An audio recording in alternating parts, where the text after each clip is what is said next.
You know, when I'm usually sitting up here, when I have a guest, it's usually not someone that's in studio. On a rare occasion that there has been somebody in studio, whether it's a Taye Diggs or it's an Areva Martin or it's an Ebony K. Williams. You know, that usually stops there. I got a lot of friends. And I got a dear friend sitting next to me right now. She's been waiting to come on this show because most of the time she's disagreeing with me. I don't know if you can believe that, but she actually disagrees with me. But she has the credibility to disagree with me because she's a renowned journalist, very reputable at what she does. The one and only Tori Cooper. How are you? How's everything? I'm doing great. So you finally you're finally on the show right now. I mean, why is it that you said to me you wanted to come on because sometimes I just don't agree with you. Is that true? You really don't agree with me? Yeah, sometimes I just really don't. Why not? I mean, how could you possibly disagree with me? I mean, because I have an opinion. Oh, right. And it's not the same as yours, especially in the relationship space. Okay, so I figured why not? We can poke him a little bit, get some questions answered, got a little curiosity. I like knowing where you fall on certain things, you know? Right. And I see people come on here. Now tell the truth. You go back to your man, because I know you have a wonderful fiancé and all of that. There you go. And so you go back to your man, and what you do is you go to him and you tell him what I said so you could get a feel from him as to whether I'm right or not. Is that true? I don't know if I'm that balanced. I don't know if I'm that balanced, but you know, we do talk about some of the topics I've talked about with you and where you fall on things. That's right. He's been watching you for 15 years, so he understands where you're probably gonna fall on things. Right.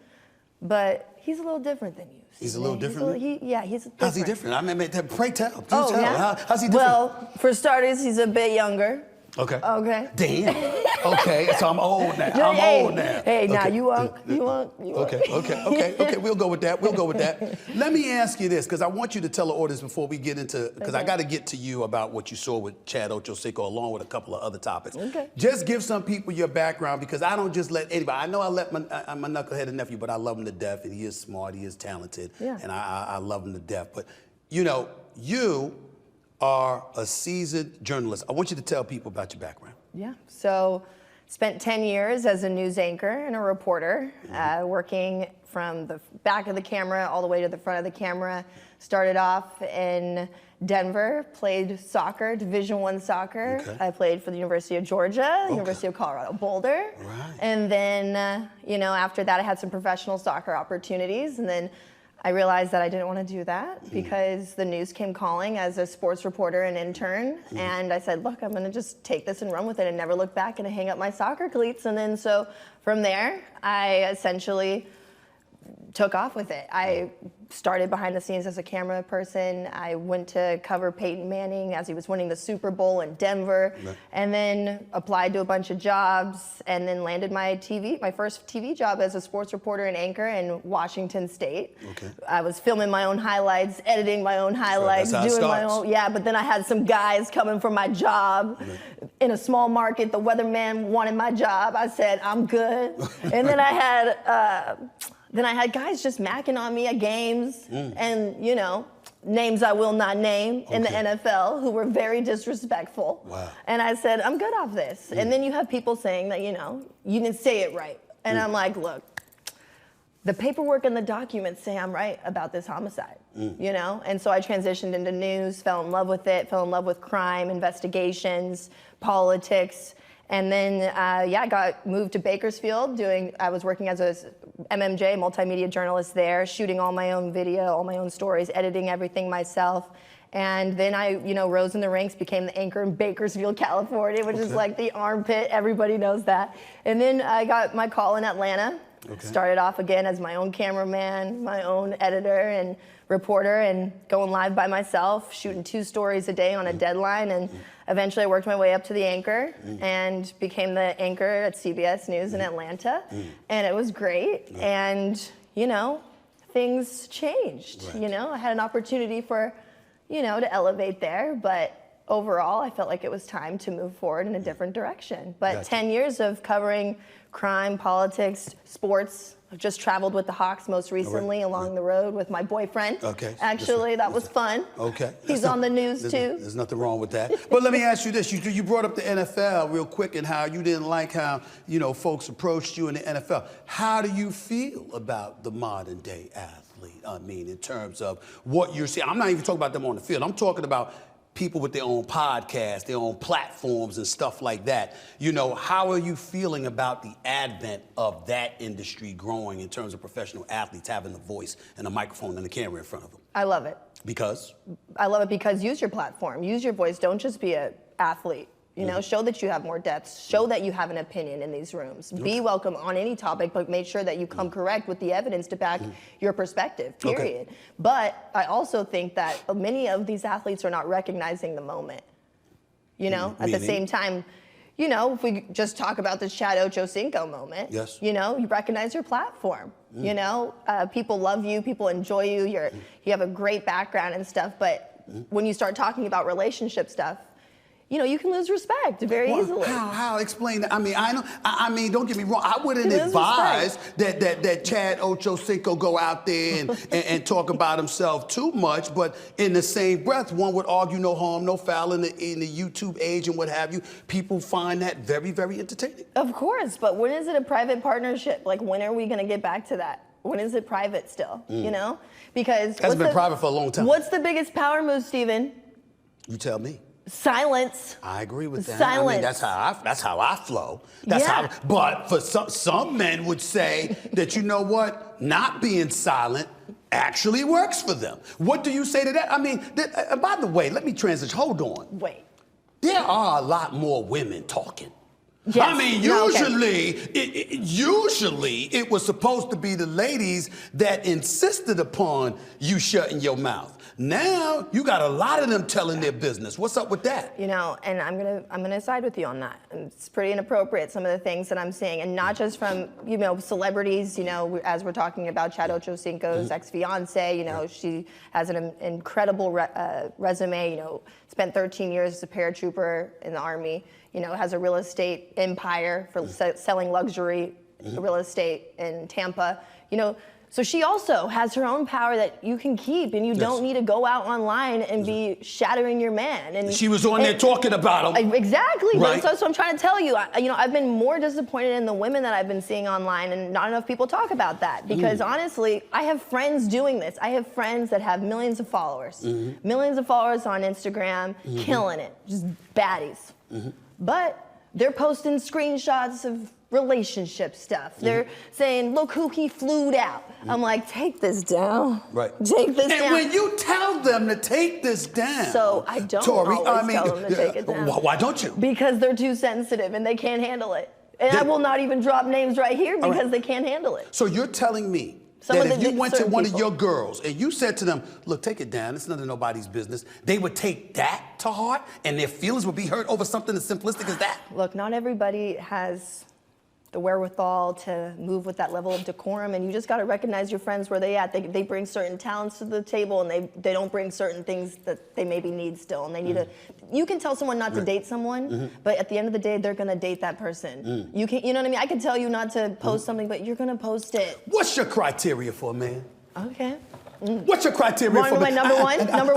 Give it in whatever order you want to give it. Number one, humility. Okay. And now what does that mean? What does that mean? I mean, humility. Okay, you can have a quiet confidence. There's various levels to humility. There is various levels to humility, but it's been lost in the wind in the world that we live in, Stephen A. Because the confidence is no longer confidence. It's arrogance. I know everything. I'm great. I have so many. It's just too much about the ego. If you can pull up with a quiet confidence, and you can show out in what you do, and you be low key, you're the person in the back, chilling, quiet, not on their phone, just observing, that's my type of person.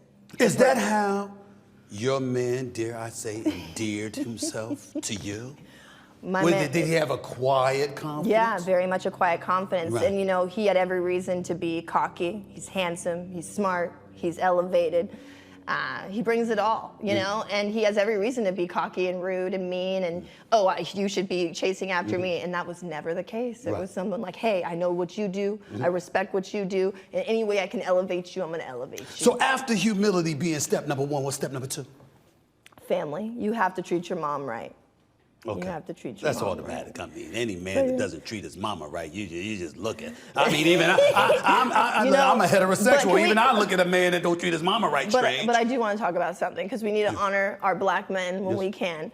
This book, you did an excellent tribute to your grandmother and your mother. Thank you so much. You know, and it was a pleasure getting to learn about them through your eyes. Yeah. And I didn't mean to like derail that conversation, but I just really enjoyed learning about, you know, where you grew up, what it was like, you know, and to see the star that you are at this moment in your life and to be glorifying God in such a big way. My mother is the greatest woman I've ever known. I know. And very few, you know, like my nephew over there, my mother, his grandmama loved the ground that he walked on. My grandmama loved the ground that I walked on. So I had it really, really, really, really good. And it's taught me, dare I say, some of the things to avoid and to make me more attractive to a woman because I know how to act. Yeah. I know how to act. Having said that, I'm very particular about a woman knowing how to act. Yeah, I gotta ask you, okay, so what do you think? What do you think about this issue? Do you feel like they both share equal, you know, blame for how they talked about this? You think they both should have just I do. Right. I do because I think in Chad's case, because of so much that he's endured,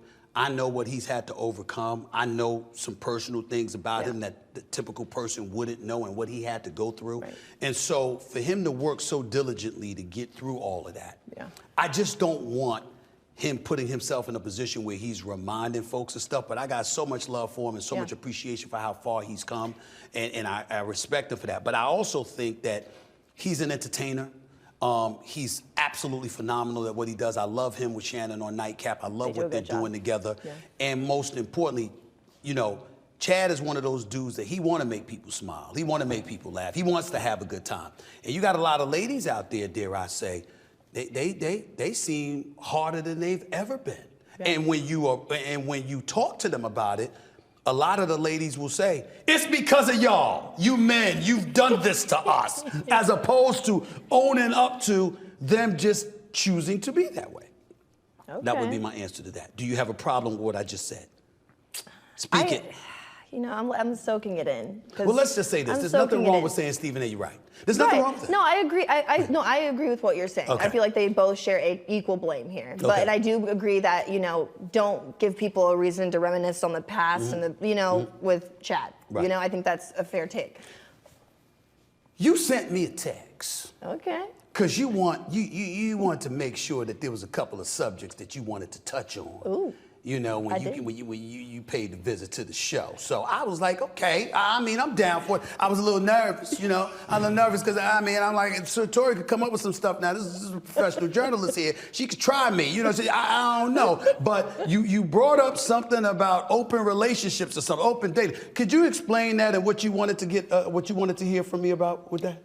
It's the hottest topic on the internet. Open dating. Open relationships. Open relationships. And I know, not to hit on you with your age or anything. That's right. I don't mind. But, I'm 57. I don't look at it. I don't some people feel be it. Looking at our generation like, what are y'all doing? And I wanted to hear what you had to say about it. So when we talk about open dating, I need specifics. Okay. I mean, what do they mean when they say open dating? Be specific. So I've read a few articles about just, you know, people's understanding about what an open relationship is, why it's more acceptable in society now as compared to before. Right. And they're saying, you know, I have enough love for more than one person.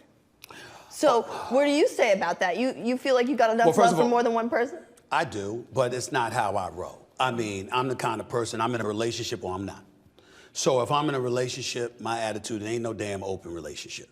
Now, if I'm not in a relationship, then we might as well be open because I'm going to do what the hell I want and you can do what the hell you want. I ain't going to lose no sleep over it. That's me. So you have to make the commitment first. You have to make the commitment in order for it to be a relationship. But once you make the commitment, that's the commitment, right? So having said all of that, let me tell you what I think the issue is. Okay. Women have to accept the fact, I'm going to have to say this, Tori. I'm going to have to say this. Here we go. Women have to accept the fact that there is, in a man's mind, a double standard. Here's what I mean by that. I'm not talking about his actions. I'm talking about his mentality. A guy can sit up there and no matter what he does to transgress, to violate the relationship, no matter how guilty he is, he'll lose it if you did it. Don't think for 1 second that if you his woman, that he's gonna be okay at any point with you letting somebody else hook up with you. He's gonna lose his mind. But there's a reason for that. I've said this to many women, and I'll say it to you right now. If you walked up to a man and you said, look, I'm really not interested in anything.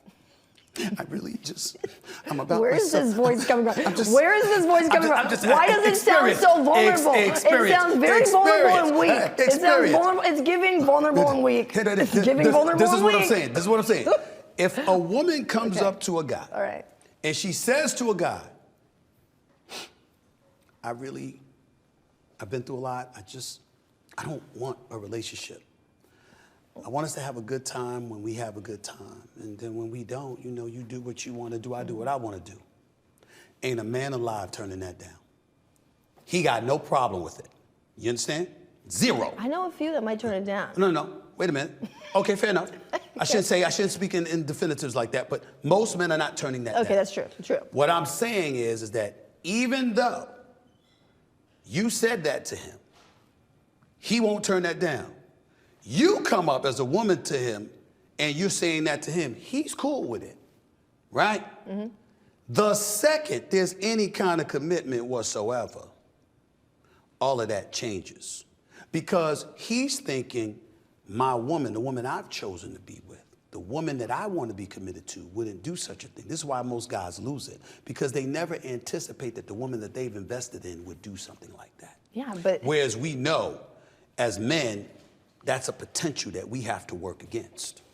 A lot of times, like for example, I've told this, I've 4 older sisters, I've got 9 nieces and nephews, I've got numerous tens of female relatives, cousins, stuff like that. Right. And I've told them all this. I've said, look, when you go up to a man, I don't care what you say. He could sit up there, he could be with you, he could have you speaking in tongues, he could love you, could love him to death. You will still walk out of there thinking about what you gave. We always know we're getting. So because of that, there's a detachment that we might have. Whereas a woman, she's invested herself physically, physiologically, emotionally, spiritually, etc. And when she invests herself in you, as a guy, you're convinced she's all in. So when she veers left, it's a shock to his system. It's devastating to his ego. Yeah, and then you have to compensate, right? Then you're gonna find yourself compensating for maybe what you're not getting no longer in your partnership. Maybe. And so that's what I wanna touch on a little bit, because I have a lot of friends and family members that are, this open relationship topic and issue, I guess you could call it, at this point, it's in a lot of different families. And it's not just confusing for the people maybe in this relationship when their partner approaches them and says, hey, you wanna open this up? It's not just confusing for them. Are women doing that as much as women men? Are doing this. Really? Women are see, this is why I was see. I didn't know. See, you didn't know. I didn't know. Yeah, see, women are doing this. Women are doing this. And you had a caller actually on your show, yes, even, that wanted her man to dress up like a firefighter. Because she wanted the firefighter. She wanted the firefighter, but she wanted the firefighter. Yeah, but she wanted her husband to do that, but then, down the street was the fire. I'm just saying, but that's not what that wasn't this, but I'm just saying, there are women who are doing this, who are opening this up, and it's not only people who are in relationships, who are maybe in their marriage, who are married and may have kids, and then want to bring a third party in. And so now, not only is it confusing for the kids involved, it's confusing for your partner, because now your partner is now trying to compensate for maybe what they're not getting from you. And then let's take it a step further to the younger generation really quick. Let's speak to you guys. I have friends that have family members involved in these types of relationships, and the parents are in their 60s and 70s, and they're like, when are we gonna see a wedding? Right. When are we gonna see a wedding? Right. So, the traditional values, it's confusing, it's hard for family members, and, I'm speaking to them and watching them be open-minded, and they're trying to be open-minded, but then I've seen people say, I was only being open-minded, I didn't actually want this, my partner wanted this. So if a woman wants an open relationship, why do they want that, Tori? I think it's because they're bored. Bored where, Tori? It could be, there's a lot more. It depends on the type of woman you are, but if you can't have stimulating conversation with your man, one. Conversation. Okay, sex, yes. We're going to just call a spade a spade. Thank you very much. A spade. Thank you very much. Okay, sex, yes. Okay, yes. They're bored in the bedroom, one. Okay, that's for starters. Okay, right. You're not doing it. You're not able to communicate if you're what you want. excited in the bedroom with your man, why would you want an open relationship when he's doing it for you? Hey. It's gonna start, and but the thing is, it's deeper than that. Some people don't feel like they're heard, don't feel like they're in their, they're not getting enough emotionally. Some people, they lose interest, even if the sex was good at one time, they lose interest in, that physicality. So that really later. happens with a woman. So a woman could be thoroughly enjoying herself with her man physically, but she's not getting enough attention. And so as a result of that, I got to veer and go in a different direction because he's not paying me enough attention. He's not watching Friends or Martin or something like that. Maybe he's screaming on Xbox with his friends playing COD. Right. And, maybe you are... Well, he's doing that while she's sitting up there saying, baby, you want to come up in here? And you trying to tell me that's what men are doing? I mean, look, I've seen a few comedians talking about how, they're cool if their girlfriend just disappeared. Right. Poof. Yes. So let me ask you this question. So with all of that knowledge that you just disseminated to the masses, I'm probably gonna get cut up for it, but it's all right. What do you say to people, yourself included, who are looking forward to marriage? Oh. What do you say? Don't rush. Okay. Don't rush. Take your time. And don't be so pressed on the Instagram photo. Right. It's so annoying. So annoying to watch. It's I tell ladies all the time, you're gonna show it to everybody. What am I getting? But it's what's the adventure with what I'm getting? You done showed it to everybody. You understand what I'm saying? I mean, where's the intrigue? Where's the intrigue? I want to ask you though. Yes. Okay, you're talking a lot about my relationship. Yes. I've had to be an open book today. Yes. Which I was, not really well, planning. You're not really. I didn't probe too much. I didn't probe too much. You didn't probe too much, but I got to highlight my man. I really did. I got to highlight my man. I know that so makes you smile. appreciate that. I saw the smile. Yeah. But what about you, Steven? What about me? Where's your commitment at? Where are you at? You got a lady? I got a lady. You got a lady? Oh, yes, I do. Where's she at? You know that. I know that. She's home. She's home? Oh, she's home. Hey, I got a that's lady. a good place to be. I'm good. I mean, don't get me wrong. I mean, it is what it is. I'm happy at the moment. You gonna get married? I hope to one day. Really? I mean, I hope to. This is refreshing to hear from you. I hope to. This is refreshing to hear from you. I got news for you. Marriage for me has never, ever once been about an issue of monogamy. That has never been the issue. Yeah, I know. You've been very... The issue, because I would hope that, listen, I'm not going to get married knowing that I'm going to cheat on my wife. I'm not going to do that. Right. If I think I'm going to do that, I'm a bounce. So what holds you back from getting married? Money! The society that we live in. You wake up one day and decide you don't want me and half my shit's gone. My pension, my retirement, all of this other stuff. That's meant to me, forget the women and the men. Society has messed with marriage because we've made it punitive. Yeah. In other words, if it don't work out, it's gonna cost you. It's very few marriages that people amicably separate from one another. I love you, you love me, let's take care of this and everything. I got a lot to lose. I got a lot to lose. You got a lot to lose. And so I'm like this, you could wake up one day and not want me, but I gotta pay half. So what are the parameters? What are these tests that she's being put through? Or anybody in that matter who's maybe, speak more general, because let's be respectable to your relationship, unless you want to go there. No, here's the deal. I'm gonna say it very plain and simple. And my nephew's here and he will attest to it, and I'm ashamed to admit it, but it is true. My mother knew this about me. My sisters know this about me. My nieces and my other nephew knows this about me. Everybody knows this is true.